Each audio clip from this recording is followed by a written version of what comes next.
हेडलाईन्सचे प्रायोजक आहे NBC bearings, लांब पळण्यासाठी। मुंबई पूर्वपदावर मात्र हवामान खात्याकडून पावसाचा रेड अलर्ट जारी। नागरिकांनी आवश्यकता नसल्यास शक्यतो घराबाहेर पडणं टाळावं, प्रशासनाच्या सूचना।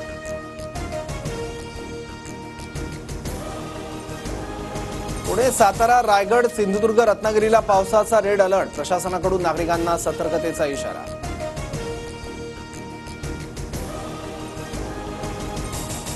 कोल्हापूर, ठाणे, पालघर पावसाचा ऑरेंज अलर्ट। प्रतितास 40 ते 50 किलोमीटर वेगानं वारं वाहण्याची शक्यता।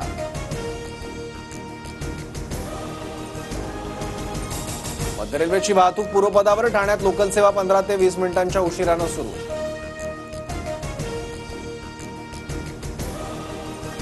पाच तासानंतर हार्बर मार्गावरील ठप्प झालेली वाहतूक सुरळीत। रेल्वे रुळावरील पाणी काढण्यात रेल्वे प्रशासनाला यश। मुंबईतील पावसामुळे वेस्टर्न एक्सप्रेस हायवेवर मोठी वाहतूक कोंडी। वांद्रे परिसरात वाहतूक धीम्या गतीनं सुरू। बुलढाण्याच्या खामगाव तालुक्यात मुसळधार पाऊस। नदी नाल्यांना पूर। मुसळधार पावसामुळे खामगाव ते नांदुरा महामार्ग बंद।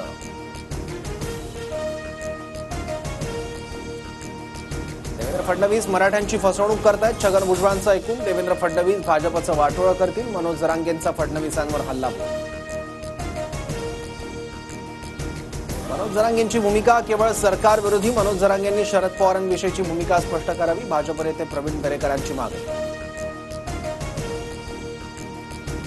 भाजप ठाकरे गट अजित पवार गटाला विधान परिषद निवडणुकीत दगाफटका होण्याचा धसका।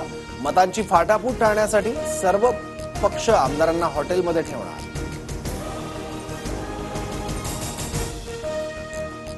विधान परिषद निवडणुकीत बवियाच्या हितेंद्र ठाकूरांच्या भूमिकेकडे लक्ष। हितेंद्र ठाकूरांनी शरद पवारांनंतर देवेंद्र फडणवीसांची भेट घेतली। हितेंद्र ठाकूर शिंदे गटाच्याही बैठकीला हजर राहिले। निवडणूक आयोगाकडून शरद पवार गटाला अधिकृत पक्षाची मान्यता। राष्ट्रवादी काँग्रेस शरदचंद्र पक्षाला देणगी स्वीकारता येणार। रोहितला ताकद द्या, तो आबांची कसर भरून काढेल। शरद पवारांचं सूचक वक्तव्य। रोहित पाटील तासगाव कवठे महांकाळ विधानसभेचे उमेदवार असण्याची शक्यता।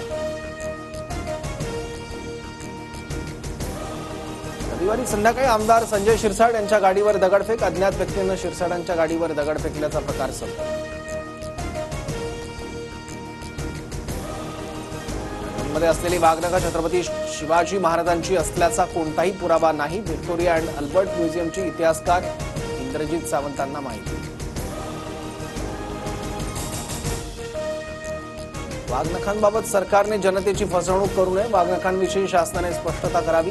विरोधी पक्षनेते वडेट्टीवारांची प्रतिक्रिया।